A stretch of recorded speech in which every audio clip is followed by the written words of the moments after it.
असफलता ये बताती है कि प्रयास पूरे मन से नहीं किया गया। सर्वप्रथम जितने भी छात्र एवं छात्राएं ओपी सर जी के चैनल में जुड़े हैं, उन सभी का स्वागत एवं अभिनंदन करता हूं। आज मध्य प्रदेश में नदियों से संबंधित वस्तुनिष्ठ प्रश्न का भाग 4 का अध्ययन करेंगे।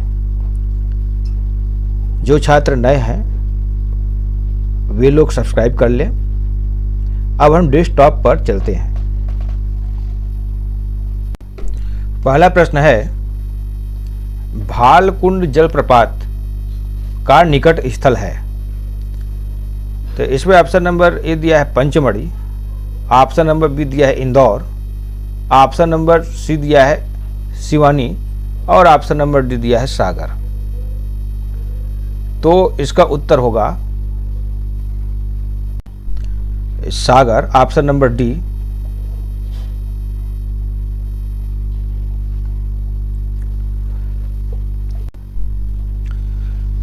राहतगढ़ जलप्रपात या भालकुंड जलप्रपात बीना नदी पर बना हुआ है।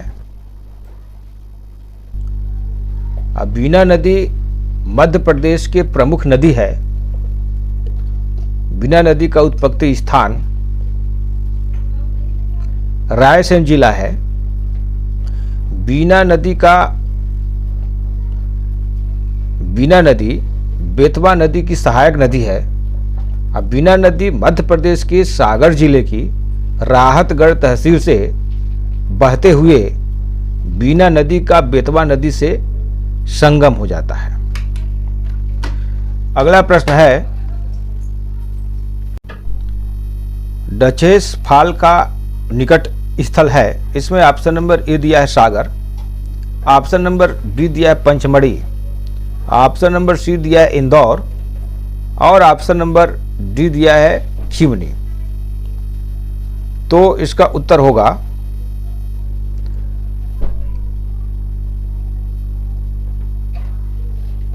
Option number B Pachmarhi.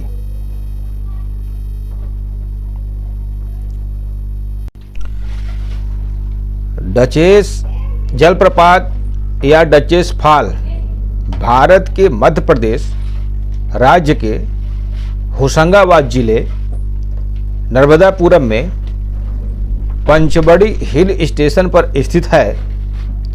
Duchess जलप्रपात की ऊंचाई लगभग 100 मीटर है और यह जलप्रपात पंचमढ़ी का एक सुंदर जलप्रपात या झरना है। डचेस फॉल या जलप्रपात के द्वारा 3 अलग अलग खूबसूरत झरनों या जलप्रपातों का निर्माण किया जाता है। यह खूबसूरत झरना 3 अलग अलग झरनों में बटा हुआ है और यह जलप्रपात सतपुड़ा पर्वत श्रेणी के अंतर्गत आता है और यह जलप्रपात सतपुड़ा पर्वत श्रेणी के जंगलों के बीच स्थित है। यह जलप्रपात सतपुड़ा राष्ट्रीय उद्यान में स्थित है। मध्य प्रदेश राज्य में होशंगाबाद जिले के पंचमढ़ी हिल स्टेशन में से डचेस जलप्रपात 7 किलोमीटर की दूरी पर एक सुंदर लेकिन छोटा सा जलप्रपात या झरना है जो जंगल के बीच स्थित है। यह जलप्रपात फाल पंचमढ़ी में सबसे खूबसूरत झरनों में से एक होने के कारण यह स्थानीय लोगों एवं पर्यटकों के ध्यान अपने ओर आकर्षित करता है। डचेस जलप्रपात का निर्माण किसी भी नदी या बरसाती नालों के द्वारा नहीं हुआ है, बल्कि पंचमढ़ी में स्थित चट्टानों एवं पहाड़ों से रिसने वाले पानी से इस जलप्रपात का निर्माण हुआ है। अगले प्रश्न में हम चलते हैं। प्रश्न है, निम्न में से कौन सी नदी दक्षिण की ओर दक्षिण की ओर नहीं बहती है। इसमें ऑप्शन नंबर ए दिया है केन, और ऑप्शन नंबर बी दिया है वैनगंगा, और ऑप्शन नंबर सी दिया है वर्धा, और ऑप्शन नंबर डी दिया है गोदावरी। तो इसका उत्तर होगा option number A can.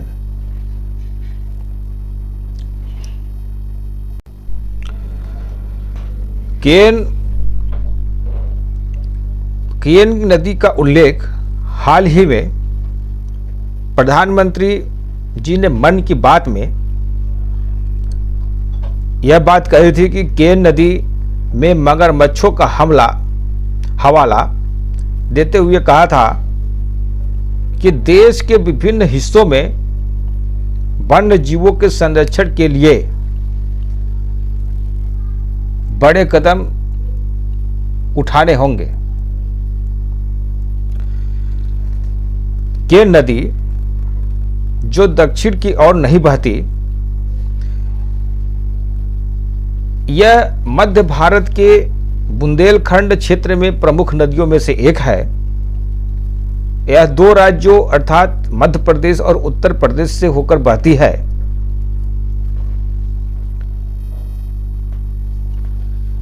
Yamuna नदी की एक सहायक नदी है और यमुना के गंगा से मिलने से पहले यह नदी यमुना की अंतिम सहायक नदी है। तो मध्य प्रदेश के जबलपुर जिले में कैमूर रेंज के उत्तर पश्चिमी ढलान पर अहिरगंवा गांव के पास से निकलती है। बिजावर पन्ना पहाड़ियों को पार करते हुए यह नदी 60 किलोमीटर लंबी और 150 से 180 मीटर गहराई खाई बनाती है, जो 427 किलोमीटर की दूरी तय करते हुए उत्तर प्रदेश के फतेहपुर के पास चिल्ला गांव के यमुना में मिल जाती है। अगला प्रश्न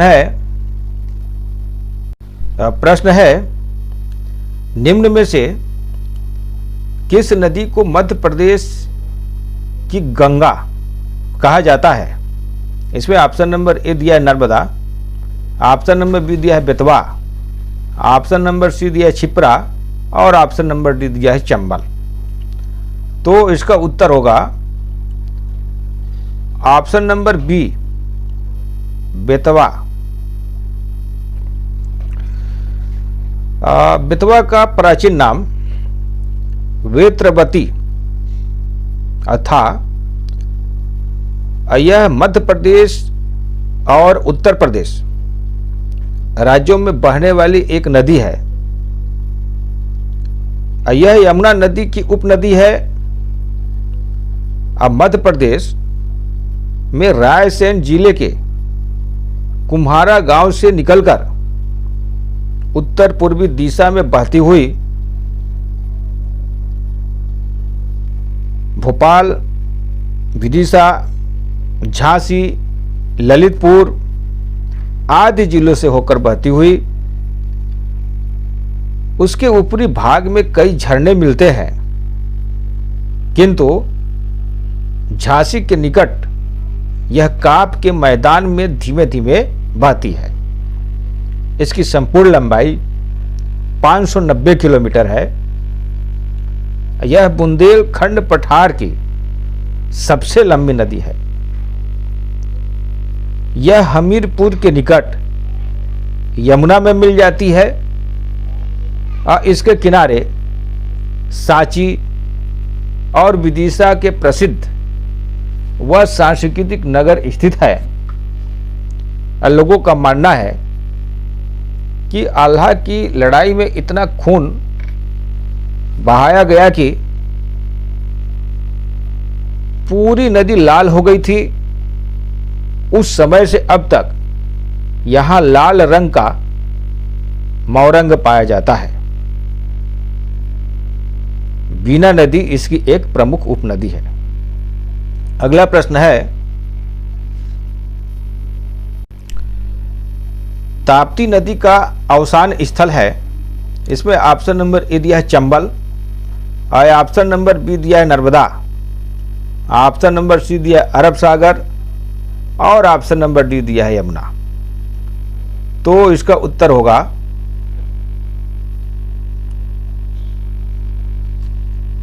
option number C Arab Sagar.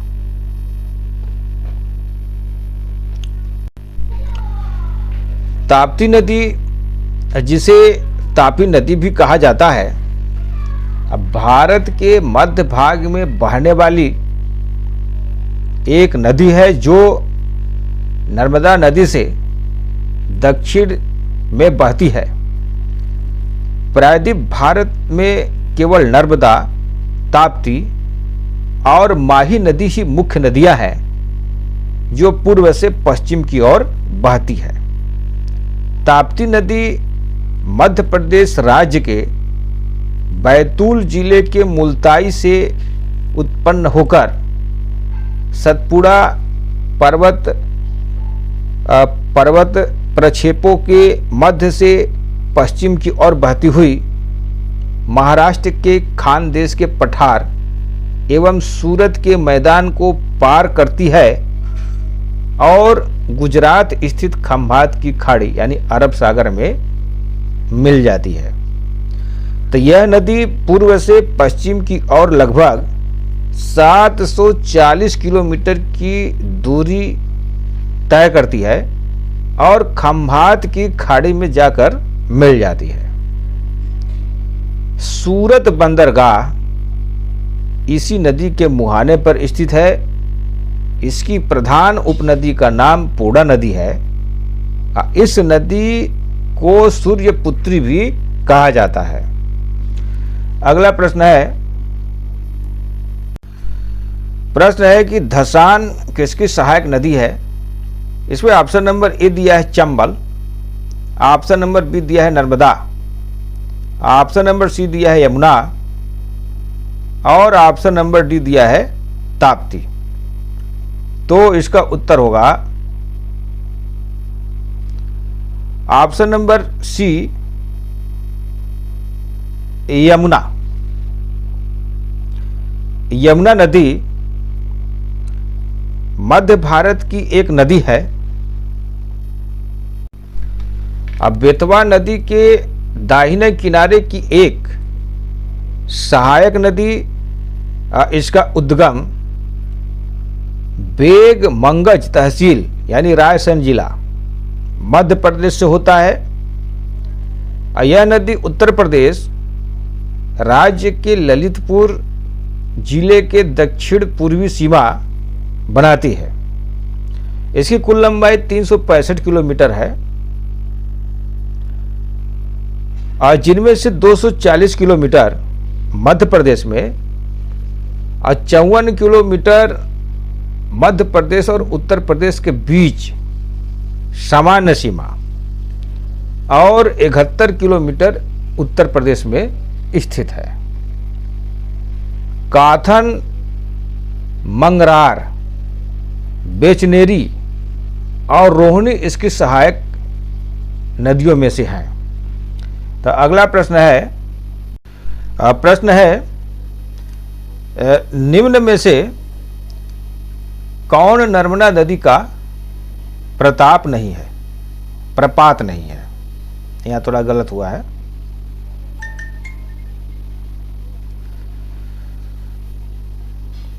Option number A दिया है कपिल धारा, ऑप्शन नंबर बी दिया है दुग्ध धारा, ऑप्शन नंबर सी दिया है धुआंधार और ऑप्शन नंबर डी दिया है चित्रकूट।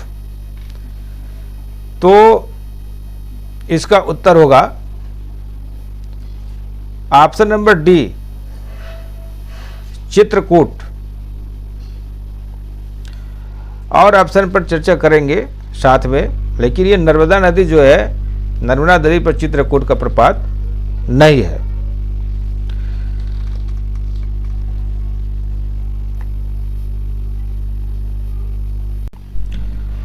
कपिल धारा जलप्रपात मध्य भारतीय राज्य मध्य प्रदेश के अमरकंटक जिले में स्थित है। यह नर्मदा कुंड नर्मदा नदी का पवित्र जल जमीन स्तर से लगभग 100 फीट की ऊंचाई से गिरता है। इस झरने का नाम प्रसिद्ध कपिल के नाम पर पड़ा है, इसलिए कपिल धारा के नाम से प्रसिद्ध है। जिन्होंने इस स्थान पर निवास किया था और कठोर धार्मिक तपस्या की थी, तो प्राचीन ग्रंथों के अनुसार कहा जाता है कि कपिल मुनि को इसी स्थान पर दिव्य प्रकाश प्राप्त हुआ था। उन्होंने कपिल आश्रम में गणित पर एक अग्रिम ग्रंथ सांख्य दर्शन भी लिखा था। कपिल धारा राजसी पहाड़ों, घने जंगलों और निचली पहाड़ियों के बीच स्थित है। कपिल धारा झरने के आसपास के पहाड़ों में कई गुफाएं हैं, जहां प्राचीन काल में कई संतों ने ध्यान दिया और मोक्ष प्राप्त किया। तो कपिल धारा जलप्रपात नर्मदा नदी द्वारा निर्मित है, जो नर्मदा कुंड से निकलती है। दो अन्य नदियां कपिल, यानी अभी हम कपिल धारा के बाद में चर्चा करते थे, अब अन्य नदियां कपिला और एरंडी कपिल धारा जलप्रपात बनाने के लिए नर्मदा नदी से मिलती हैं। तो हालांकि झरनों का दौर पूरे साल किया जा सकता है, फिर भी सबसे अच्छा समय सितंबर से जनवरी तक महीना है, जो मानसून के बाद का समय है। नर्मदा का पहला झरना कपिल धारा है और नर्मदा नदी के तट पर नर्मदा कुंड से निकलने वाला यह पहला झरना है। और फिर इसके बाद जो है दुग्धारा, धुआंधार भी इसी नदी पर पड़ता है। और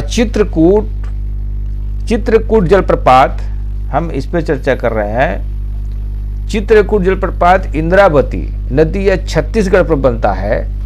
तो नर्मदा नदी उद्गम से 8 किलोमीटर पर, कपिल धारा और नर्मदा के उद्गम से 100 किलोमीटर दूर दुग्धधारा, और जबलपुर में धुआंधार भेड़ाघाट के पास सहस्त्रधारा जलप्रपात नर्मदा नदी बनाती है। जबकि जो चित्रकूट में इंद्रावती नदी पर यह जलप्रपात इंद्रावती नदी द्वारा बनाया जाता है। तो अगला प्रश्न है निम्न में से कौन सा युग्म गलत है। इसमें ऑप्शन नंबर ए दिया है सिंध सिरोज गुना में, और ऑप्शन नंबर बी दिया है बेतवा विंध्याचल रायसेन, और ऑप्शन नंबर सी दिया है वैनगंगा सिवनी बालाघाट, और ऑप्शन नंबर डी दिया है काली सिंध सतपुड़ा। तो प्रश्न है निम्न में से कौन सा युग गलत है, तो इसका उत्तर होगा option number D Kali Sindh Satpura, ये आपका गलत है। तो हम ऑप्शन नंबर डी पर चर्चा करते हैं कि काली सिंध मध्य प्रदेश के देवास जिले में बागली के पास विंध्य पर्वतमाला से निकलती है। यह इंदौर के पूर्व में सोनकच्छ के पास राज्य राजमार्ग संख्या 18 को पार करती है, और यह शाजापुर जिले को पार करती है। फिर यह शाजापुर और राजगढ़ जिलों के बीच सोयत कला के पास सीमा बनाती है और बिंदा गांव के पास राजस्थान में प्रवेश करती है। तो यह राजस्थान, बारा, झालवाड़ा और कोटा जिलों से होकर गुजरती है और कोटा जिले के ननैरा गांव में चंबल नदी में मिल जाती है। तो काली सिंध को आहू, निवाज और परवान नदियों से भी जाना जाता है। तो अगला प्रश्न है मध्य प्रदेश में उत्तखाद स्थलाकृति का निर्माण किस नदी द्वारा निर्मित है?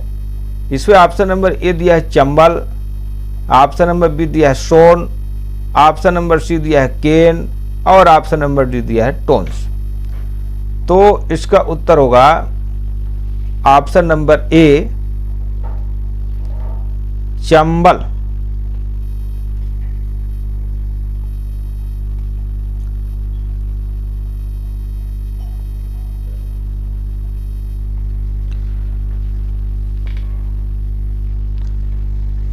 उत्तखात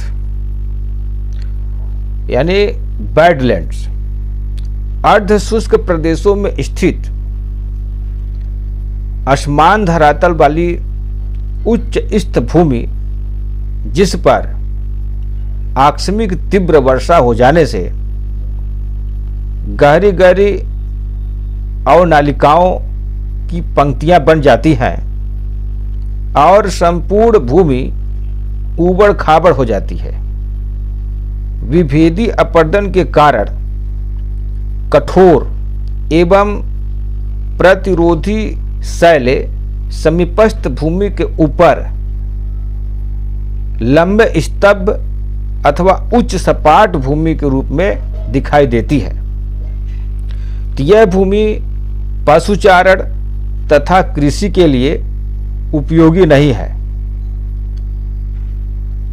पश्चिमी संयुक्त राज्य अमेरिका के दक्षिणी डैकोटा प्रांत के पश्चिमी भाग में भी स्थित उत्तखात भूमि का उत्कृष्ट उदाहरण है। उत्तखात भूमि बंजर पठार जहां पहाड़ियों का नाटकीय क्षरण होता है, उन पर अनेक जीवाश्म अवसाद भी मिलते हैं। इस प्रकार के रेगिस्तान में तीव्र क्षरण होने के कारण वनस्पति भी कम मिलती है। अगला प्रश्न है, क्षिप्रा काली सिंध पार्वती किस नदी की सहायक नदियां हैं? तो इसमें ऑप्शन नंबर ए दिया है केन, ऑप्शन नंबर बी दिया है चंबल, ऑप्शन नंबर सी दिया है बेतवा और ऑप्शन नंबर डी दिया है सोन। तो इसका उत्तर होगा ऑप्शन नंबर बी चंबल। तो चंबल नदी मध्य भारत में यमुना नदी की सहायक नदी है और यह नदी जानापाव पर्वत वांगचू पॉइंट महू से निकलती है। इसका प्राचीन नाम चार्मणवती है और इसकी सहायक नदियां क्षिप्रा, सिंध, काली सिंध और कुनु नदी है।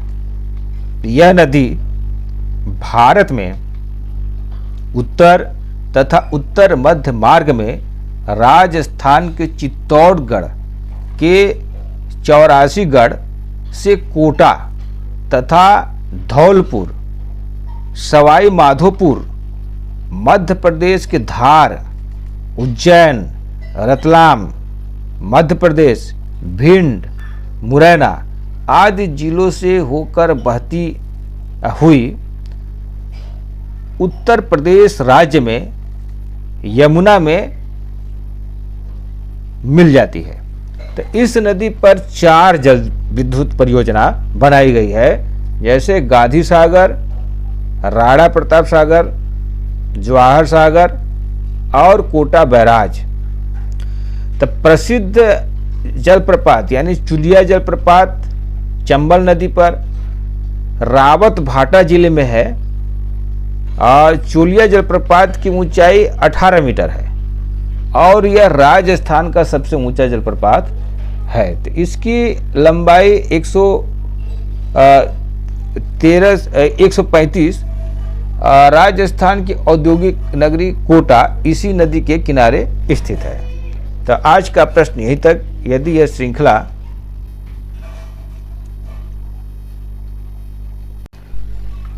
श्रृंखला आपको पसंद आया है तो लाइक, कमेंट, शेयर और सब्सक्राइब अवश्य करें। धन्यवाद। इस तरह के मध्य प्रदेश और करेंट अफेयर्स और संपूर्ण मध्य प्रदेश का वीडियो हफ्ते में प्रतिदिन अपलोड करते रहते हैं और पोस्ट भी करते रहते हैं। तो यदि यह श्रृंखला आपको पसंद आया है तो लाइक, कमेंट और शेयर अवश्य करें। धन्यवाद। जय हिंद, जय भारत।